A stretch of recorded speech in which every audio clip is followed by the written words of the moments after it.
Hello, everyone, and welcome back to another War of Infinite panels. We should be kind of beating our third supervillain and forming a team, but this one thing keeps coming back. Oh, something called Comicsgate.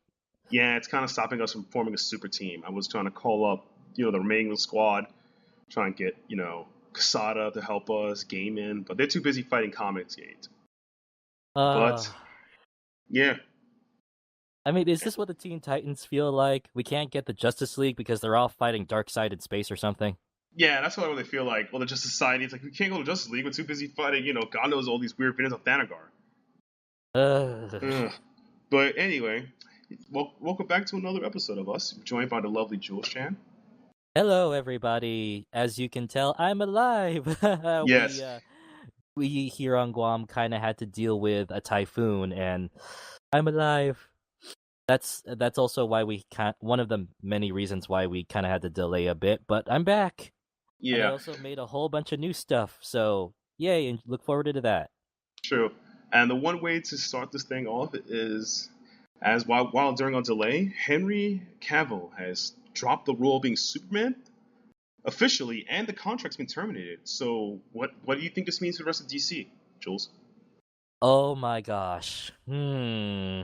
Well, it's not as much of a tragedy compared to, James Gunn being let go and David Bautista threatening to leave, Yeah, yeah, because that's more on Disney. You need to loosen up. But with this one, with Henry Cavill leaving DC, I don't know. I feel like it was the right move for him. Not that he's bad. It's just he's not given a lot of the material he had to work with. Let's be honest. This was a very sad, angsty Superman in every sense of the word. even his color dynamic, it was like, I understand he wanted the suit to be like a little more darker, but he went for like it's dark blue. No, it looks like a straight up gray. It looks like Justice Lord Superman, when he was evil and stuff. But don't you know, Matt? It's like dark and grim and gritty is all the rage these days. Sure. So yeah, sure, Dan Didio, sure. Yeah, because I mean, I've harped on this before. I harped on this on the Teen Titans thing, on the Teen Titans video. Or Titans. Yeah, and that's Yes. a good example. It's just so many insecure comic fans are so scared to be campy and goofy or at least entertaining, or even just afraid of sunlight for some reason, that Yeah. we have to cram Batman into everything even if it doesn't belong. Yeah, I think But I think the worst part about it though is like the script he was handed. He's a talented actor. The backlash for people found out that his mustache was CG'd only because he grew the mustache for another movie role, and He's going to be in a Netflix film series, The Witcher, based on the video game.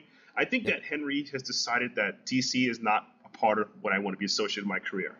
Which, No, he in has a my better opinion, yeah, or you go ahead.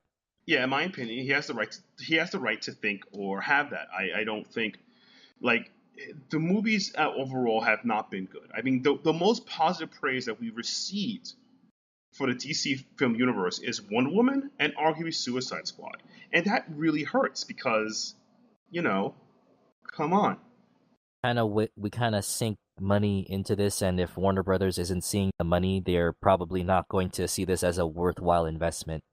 Yeah, as well as I think one of the major problems DC done, which shot themselves in the face, or in the foot, wherever you want to put it, is they put so much effort on maintaining Zack Snyder. Like Zack Snyder was the one to say that instead of switching directors, instead of looking what's happening, like Wonder Woman was and Suicide Squad were not touched by Zack Snyder, and look how successful they were. And not because Zack Snyder, like, his motifs and ideas of heroes and movies are not something that applies to everything. You can't make a one-trick formula.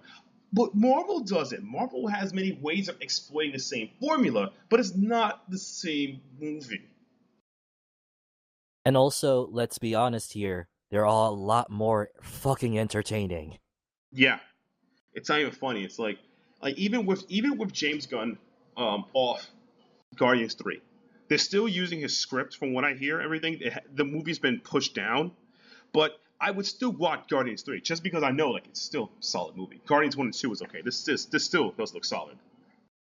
But with Henry Cavill leaving as Superman, I do agree. This was a smart choice. Let's jump ship. Let's jump from this burning ship already. Yeah, And yeah. I can see him as the Witcher in The Witcher. I can see that. Yeah, the funny thing about it to me is that it would probably hurt people's heart if Henry signs, his non-disclosure agreement ends with DC in like 2-3 years or 5 years, and the Marvel movie's still going. He plays a Marvel movie. I can see him. I kid you not, playing Nova just because, him as Sam Alexander just because. I'd be like, hot. I could see that. I mean, Yeah. I mean, Chris Evans moved from Fox's Fantastic Four to, and we even got Killmonger from 4. Yeah. Go on to the Marvel Cinematic Universe, so Yeah. it's a possibility. Henry, we got a better place for you. I mean, we can't give you Captain America, but we can probably give you something else. Yeah, we can give you Nova. We can give you. There's so many people you can become. It's like it's a play, and just with the success of Marvel movie universe, people just trust their properties. Like I have never seen people get hyped for Ant-Man. Ant-Man, Scott Lang, of all people. That movie made me self-conscious to even smush an ant now. But yeah, it's just. We can talk all day about how Marvel got it right and DC got it wrong, but Henry Cavill, as much as I've ragged on him in the past, we all have, it was a right decision for him. I mean, clearly, DC is not changing their minds right now. I mean, unless Jeff Johns can do something to magically make the cinematic universe better again, which I highly doubt he can do anytime soon. I mean, sure, Aquaman and Shazam, they look good, but you won't know their quality until they come out. Right, and even then, I think the brand has been tarnished, or at least has been wary. People are just paranoid. Like I saw the previews for Shazam, I saw the series of Aquaman. They look really good, but I'm like, oh man, that's probably the best parts of the movie. I don't know. And like with Justice League, and the only parts that they showed were the only good parts of it were made by Joss Whedon, which they even screwed up with that. I know. So I think that like it's just bad, and I think Henry saw the light and was like, "Yep, I'm out of here. See you guys later." Ben Affleck, you can jump ship at any time too, or are you just too proud? I think Ben Affleck has reportedly walked away from several of their projects, but he still wants to do this Batman thing, doesn't he? Probably. Yeah, he's just too proud. But Gal Gadot, you go do your thing. You're only so far one of the good things about the DC Cinematic Universe. Yeah, you're the only good thing so far. Yep. Harley getting her own movie, and yeah, exactly. Put her back Harley Quinn outfit and let her be more kitty kind of adorable instead of hyper stripper adorable. Oh yeah. I'm not too fond of the whole K-pop-ish New Yorker. I don't even know how to put her outfit. That's the closest I can put it. It's just like K-pop New Yorker style. Yeah. But it's a prevailing attitude in DC that we know is not going to change anytime soon, so long as Dan DiDio is there. So long as Dan and Bob Harris and whatever management. I can't even blame Jim Lee on it. I feel like this need to make their hypersexualized or hyperalized comic book characters, and I feel like we have to be modern. But it's like I understand modern's cool. You can make modern designs and everything, but this is way too like it's just too dark. It's not fun. But they're just too proud, too stubborn, so they're not gonna listen. I mean, if even cartoons are having a hard time realizing that, I think in the sake of cartoons, and one is just it depends what the audience is going for. Since like you could have a cartoon show and make all that money from like Netflix or whatever. It depends. But if you're on the big networks, it's gonna be pretty hard for you. At least I think that's the way I look at it now. The big networks want big things. Yeah, that's kind of why I got away from certain shows when they started taking themselves too serious. It's It's guys, just stop being afraid to be fun. You know, you're telling stories about superheroes and magical girls, or even kids with a shape-shifting dog or something.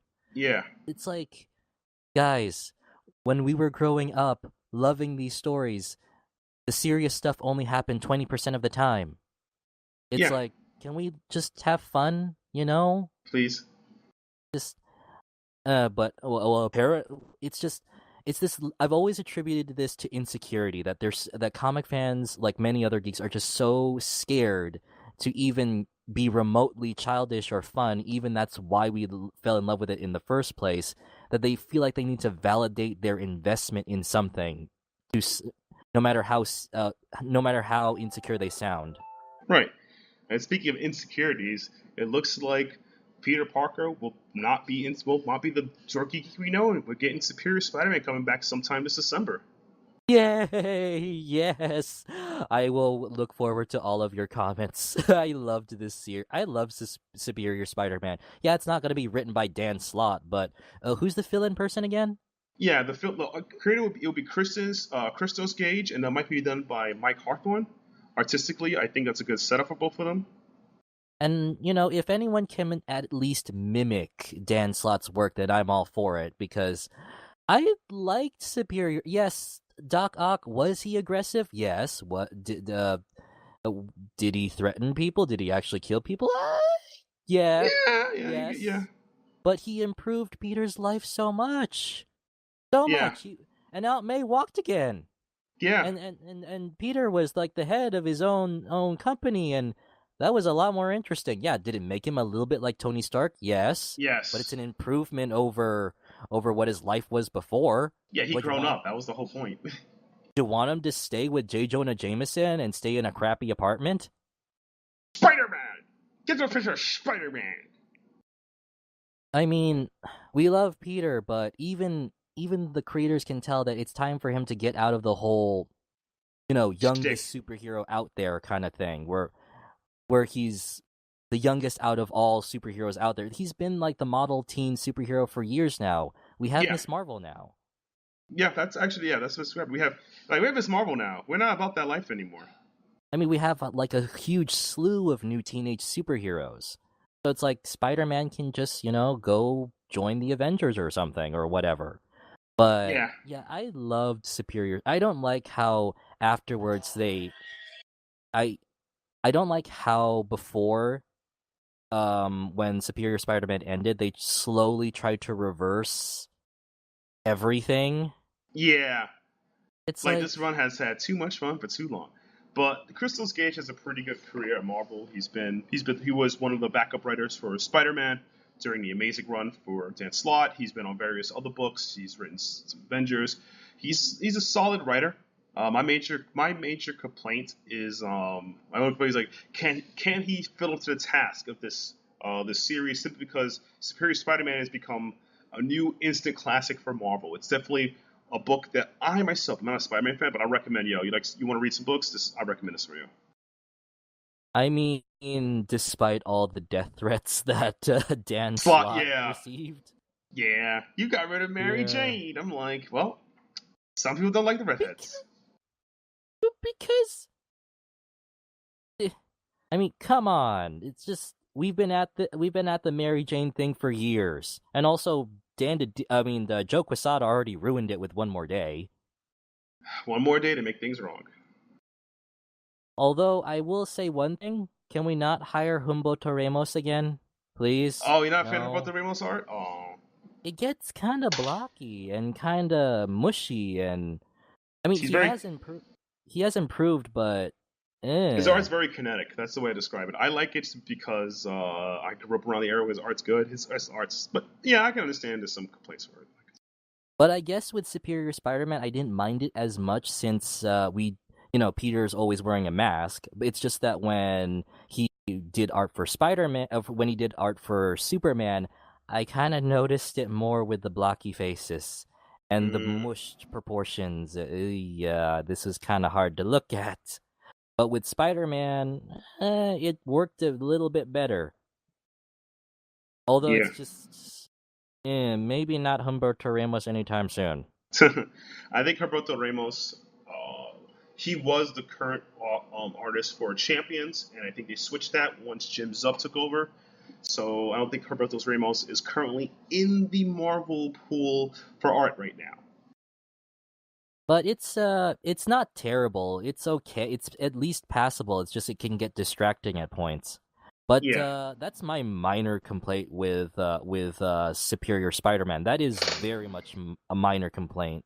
I am happy that this book is coming back, and can we please have Peter be head of his own tech company again? Or something like that. I mean, he can still be a goofy boss. I like it when he was trying to do like casual Fridays with his employees. Like that's at least funny. True. I think what also I think is interesting is that in the realm of Marvel is that they're in upcoming Fantastic Four issue, Ben Grimm is finally getting married. Yay, Ben! And it's still Alicia, right? Yeah, it's Alicia. Always Alicia. Yay! They've been together for so long. It's like it's about time. I mean, Ben usually deals with so much crap during so much in his life. I Yeah. mean, being the Thing, he deserves something. Bruce, Celine, did you hear? They're Did you getting hear? married. Oh, wait. Oh, you guys. Wait.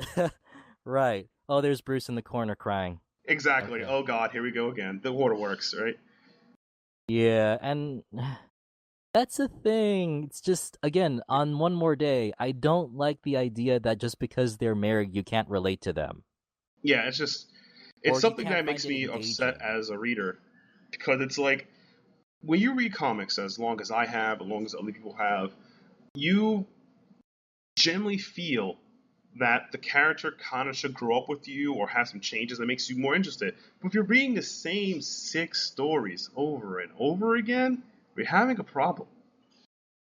And also, as we've seen with, like, let's say, with Lois and Clark, it's a very, you can't tell me that them raising their little boy John isn't an adorable thing to see, or them being together actually makes the stories interesting because Yeah, it's a new chapter in their lives, and also we get to see how Lois and Clark handle superhero life now that they're married and have a kid. yeah, They dug a tunnel underneath the house as an emergency. yeah. They're ready That for the life. they are ready for the life. And also, they were nearly erased from existence by Mr. Mitsilispitlik. Yeah, Oh gosh, simply I said because his he's a name. He's jerk. going to be coming in. Yeah, But and it just sucks. it sucks that Batman couldn't have that same level of happiness. I mean, how long have we been doing this back and forth between him and Celine? Or And him and Talia from the League of Assassins. like he deserves a certain level of happiness. Gosh darn it! I mean, before the New 52, Batman was moving from, this sullen, what he is now, I guess, this sullen loner of a superhero to someone who actually matured. He knew that he couldn't be in the dark all the time, especially when he had a whole bunch of people, a whole bunch of kids who look up to him. Exactly. So, you know, but I guess, him moving forward in life and him finding happiness would just take away from that, I guess, and make him unengaging. You are the people who allow who have. I really hate that mentality that just because two people are in a relationship or just because they're married, you can't find them engaging. Yes, it's just mind numbing because it's like, what am I supposed to do? Like as a creator, as a writer, what am I supposed to do about this? Like, how am I Am, going to am I supposed to enjoy the do series? like the romantic subplot thing over and over again? Right, and the thing is, like, we're not even like it's one of the reasons why I've always been iffy about Nightwing. Like I'm like, I want Nightwing to have a relationship. I want Nightwing to grow up. I want Nightwing to have things, but he doesn't get it. Nightwing, Starfire's over there. Yeah, Just go. I'm sorry. I'm sorry to all the Barber fans. It's just I ship Starfire with Dick Grayson. I'm sorry. It's just yeah, it's I'm a very old school Titans fan. It's just I yeah. No, and they got married sort of. sort of. Yes, they Yeah, did. yeah, But like '80s. those are good times. But yeah.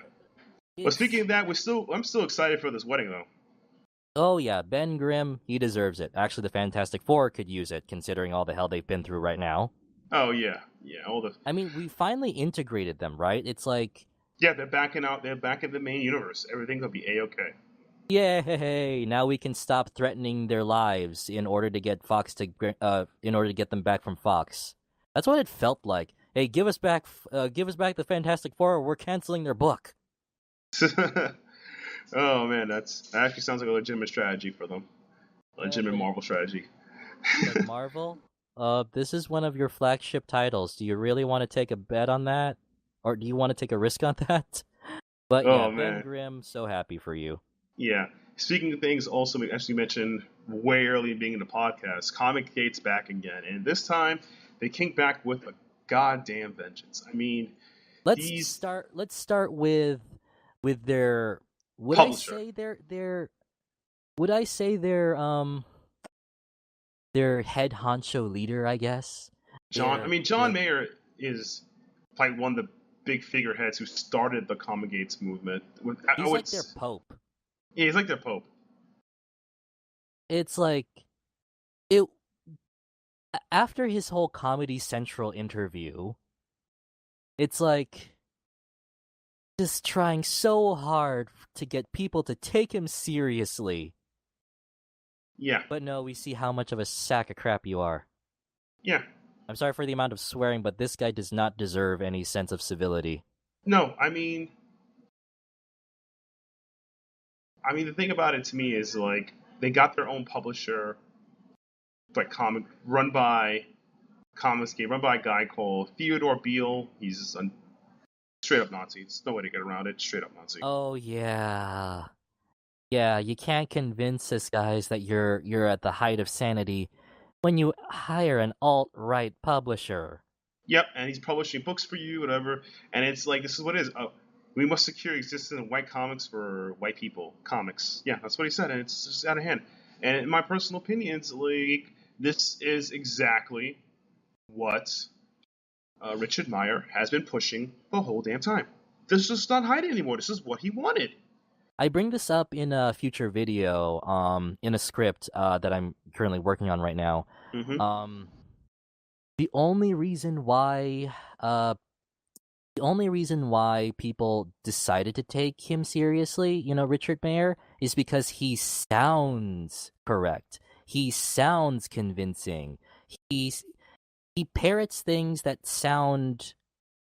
criticisms that sound like they make sense until you start to think about it. Yeah, like, for example, when he keeps saying we got to return comics back to form, like, what does that mean?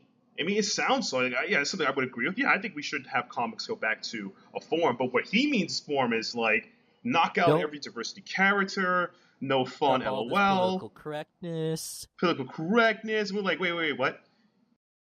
And when you think about it, oh, wait, he's one of these guys. Exactly. As well as, I think he made it clear when he said about, like, trans creators are men in wigs. He insulted the women's milkshake thing. And to me, it's like, I wasn't even aware of it. Look, I think that all creators of all types and ethnicities definitely should have a place in comics. I think that's a good thing for them.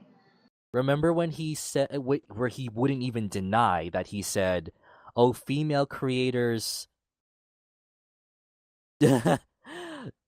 I can't even say it. It's just they do certain things in order to get into the industry. They pretty much work. They work for it. Work for it. In his definition, it's like, wow. And it wasn't like he tried to hide it under some cool words or whatever. No, he just said it. Like, this is me on live TV. Yeah. Well, is this really? And like I said, is this really happening? Is this the life? Yeah, this is the life. This is the man that you're taking seriously? Seriously? Yeah. And he's not the only one. There are, like, how many reactionaries in the comics community, surprisingly, that parrot this same sentiment. So, right. Of course, there are going to be a whole bunch of people. And since, let's be honest here, a great deal of geek culture is very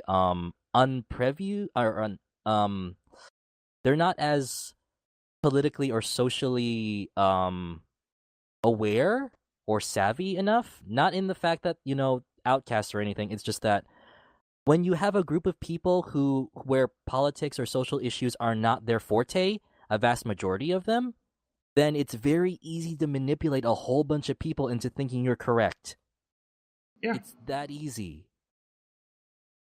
So that's how Comicsgate got so popular. People started believing that. And some people who read comic books probably have felt the same sentiment that these alternate creators are reading comics, because the time at Marvel now was so successful. Like, why is Captain America black? Why is Sam Wilson Captain America? Why is Captain black?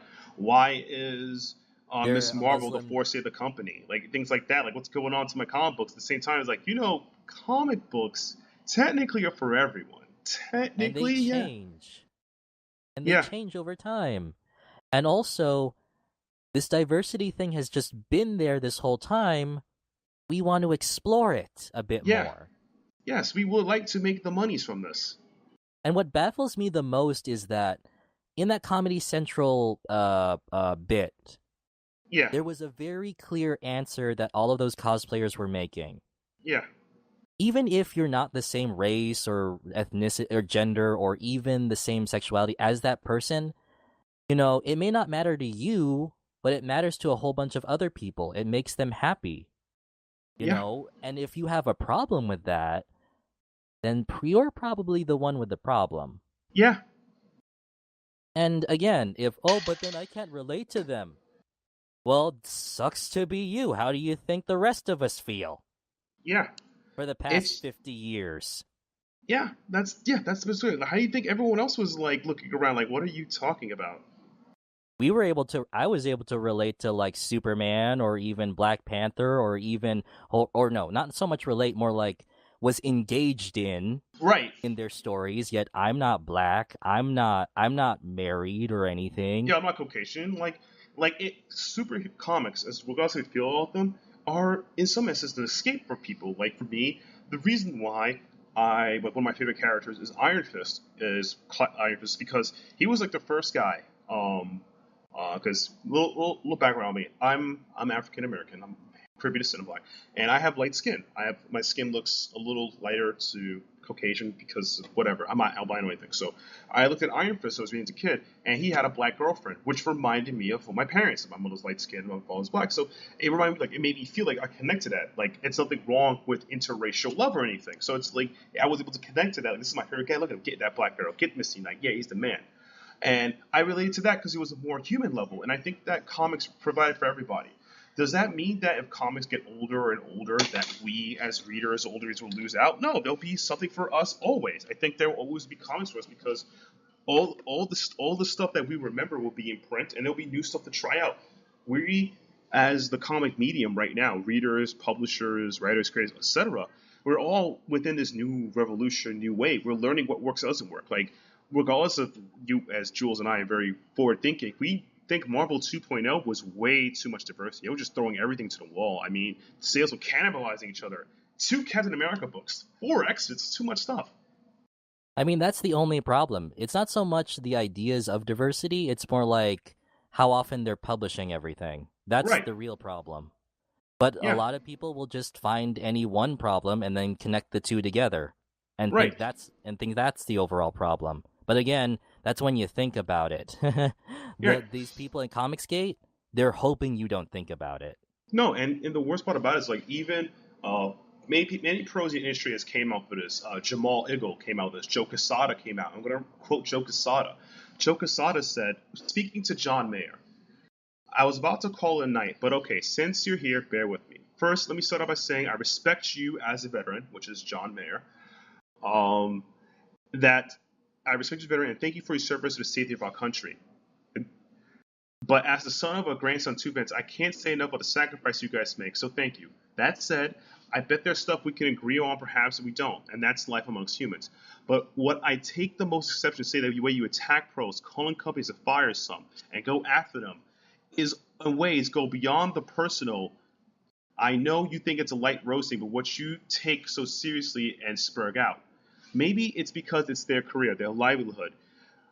More than that, For people like me, it's our identity, our soul. And now I'm actually going to defend it because you here, because fair is fair. And you can go on to it, we'll provide a link, and you can read more about this topic.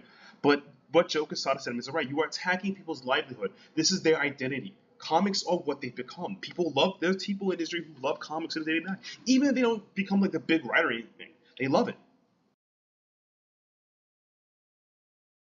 And it just sick because Joe Quesada, chief creator out of Marvel right now, has to come out and say, yo, you are a jerk. Please stop this. And yeah, and when Joe Quesada says all of this to you, you know you're screwing up. Yeah, even Neil Gaiman has to snap back on you. Jules, you can take up the Neil Gaiman part. Oh, yeah. So, Diversity in Comics went on this kick about how, you shouldn't write for Marvel or DC if you don't have enough comic experience. Here's the thing, though. Neil Gaiman was hired by DC back in the day to write a few short stories. He didn't have that much background in the comic industry at all, but he is a journalist. He had that background. He also is a novelist, so he understands the concept of deadlines. Yes. And what happened after that? It was embarrassing. A sensation. Yeah. Neil Gaiman became a sensation after that.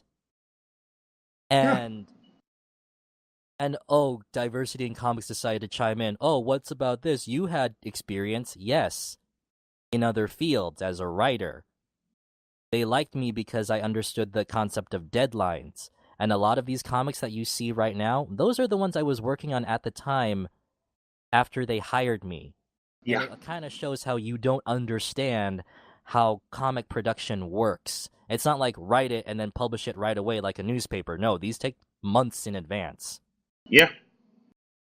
And just the fact that he had the gall to challenge Neil Gaiman. Not saying that your heroes can't be challenged at all. No, but... you challenge one of the legendary creators, Sandman, Miracle Man. He even writes for He used to write for Doctor Who. He made American Gods. He made Coraline. Which watch on TV is actually pretty good. I only saw 2 episodes. You actually saw it? 2 episodes. Oh my gosh, that was the first episode. Wait, what? That was the first episode. Oh wow, 2-parter. Oh god. Oh my gosh. But just this is the gatekeeper mentality. Yes, that just because a writer has not had that much experience in the comic industry, that doesn't mean you should section them off. And also, the people that are being brought on, into the big two, at the very least have, experience in writing. At the very least, that they have somewhat of a portfolio.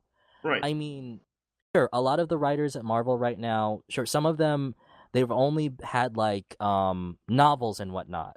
But, that just means that they're good writers. This is a writing position we're hiring them for. So, What's the big deal? They understand deadlines, they understand writing, they understand professionalism, so that's all we're asking, that they just, sure, are they going to be as good as Jeff Johns or Gail Simone or Dan Slott or I don't want to use Let me think.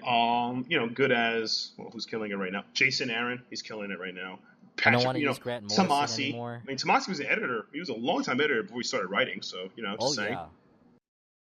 And so and besides these people, I'm very sure even these people before, even these great people, Jim Lee. You know what Jim Lee did? His first work was a Samurai Santa comic. Samurai Santa. Before he got to Image, I believe. Yeah, that was his first thing, and he didn't really have any prior comic-related stuff before that. So you gotta start somewhere, and just this gatekeeper mentality is just such a toxic thing. Sure, do I think that, if you just watch a few episodes of Variant, then that makes you comic expert? No. And the thing too also is that yes, you can critique them. It's fine. To me, I personally did not like America Chavez Run America by Gabriel. I forgot her name. Gabriel Ramirez. I like it. I don't think it was good, but I can critique it and I'll leave it as that. I'm not gonna attack her life like it's because she's a queer Latino writer. She could never write a character. No. She did not have the expertise to write this book. I thought there was a lot of weaknesses coming forth with it. It needs more work to be considered. It's just not a strong book. That's what I leave it as. I'm not gonna go there and like detrimentally destroy that person's life because I didn't agree with them. Or tear up their comic book and then put it on YouTube to make a statement. Yeah, that statement's all right. Oh, man. It's just... I am trying to save a lot of my material for a future video, but this Comicsgate thing, the moment that they went after Neil Gaiman, that's the last straw. All right, I'm making this video now. Yeah, basically, it's if anything can be learned from this, if they sound like alt-right crack sticks, if they sound like it, if they complain about diversity, if they complain about political correctness or SJW infection, you're probably listening to the wrong person. Right, and the fact is that once the argument is more about attacking the person and attacking the material and what's wrong with it, it stops being good. It doesn't treat it as the work of art it should be. Mm-hmm. And also a little tidbit, guys. If you're wondering how come there's so much liberalism inside comic books, here's a pro tip. Comics have been this way this whole time. Yeah. They've always been more leftist than you think. It was, in my opinion, comics have always kind of been about giving a good moral message, teaching what the world is and blah, blah, blah. And I'm like, that's kind of the whole point. It's always been like this. It's even surprising with Star Trek fans, where it's always been like Star Trek has always been so progressive. Oh yeah, it's about a future where money doesn't matter. People are doing the greatest good for the universe and themselves. Like you took this as something to be a jerk about, right? It's like let's see. Star Trek Discovery came out, and so did the Orville. A lot of people were kind of a lot of fans, for lack of a better term, apparently were so surprised that, what is all of this? What is this political correctness and SJW infection? Seth MacFarlane, how could you betray us? Seth MacFarlane could betray us. Where have you been? Seth MacFarlane has always been this leftist. Star Trek has always been this leftist all this time. Where have you been? Yeah, where were you? Like, this is not new, my guy. It's like capitalism is pretty much dead in the Federation. Yeah, they found a society where people just decide to do good for themselves. That's his own reward. Which, by the way, I kind of wish that was a thing, a little bit. Like, I like my doctor to feel good that he kept me alive, not because I had to pay insurance. Not because I had to pay insurance. But it's... Again, if anyone spouts where it's like, oh, we need to focus more on stories than diversity, that's something of the nature of, we return comics back to form. Like, what does that mean? Or it's like, oh, I'm so tired of this forced diversity bullshit. Here's the thing. There is actually no such thing.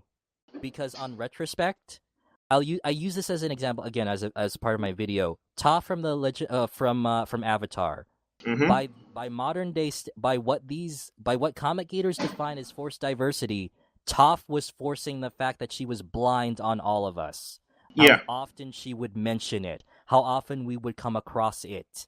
Yeah. It didn't dictate her character all of the time, but it was a very pronounced part of it. Yeah. But let's be honest here, half of her jokes revolved around her being blind. Yeah. So, is this forced? Yeah. Or is like... by the way, isn't it forced in comic books? If you read like old comics in the 70s, 80s, they'll just remind you, I'm the Wolverine. I have adamantium claws in my hand. I have Berserker Rage. How many times did I say that, dude? I get it. Is that forced upon you? No, you read it in comic book. And also, like, by their very warped logic, apparently, oh, why do they have to be so coupley in front of us? Why do they have to force their gayness on everyone? By that very diseased logic, Lois and Clark are forcing how straight they are in front of us. Peter and Lois are forcing it. Kim and Ron are forcing it. Yeah. This is normal, guys. Yes.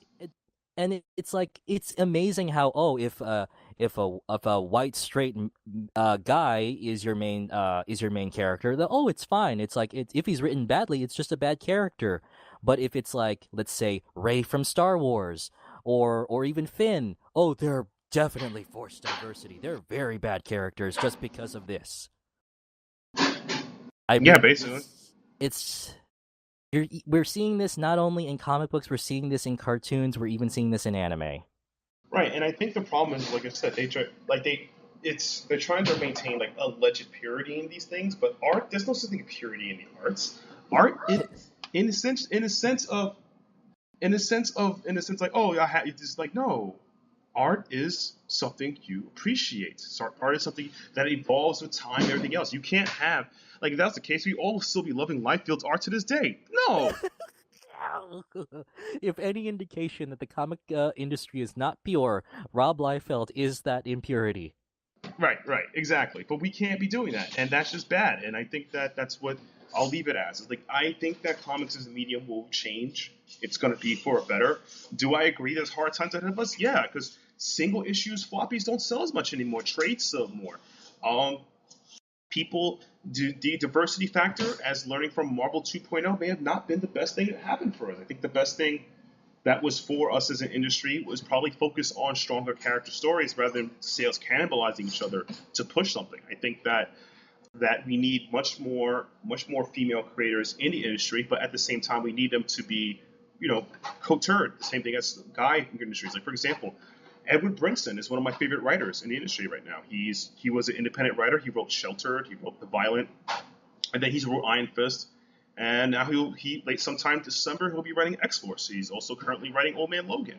And I'm thinking, like, he climbed the rabbit well. On the opposite spectrum, you have Kelly Thompson. Kelly Thompson killed it on Gems and the Holograms at IDW. Fantastic comic book. She moved from there. That. She moved to Marvel. She did Hawkeye, Kate Bishop. And now she will be doing, I think she'll be on the Uncanny X-Men book team, I believe. But yeah, people rise up to the occasion for books, regardless if they're male or female. We just have to support them and hope that the correct criticism, and not freaking calling, like, you're man in a wig, LOL, women, blah, blah, that's not correct criticism, will help move the industry forward rather than ignoring us, which is a problem on the other side of the aisle.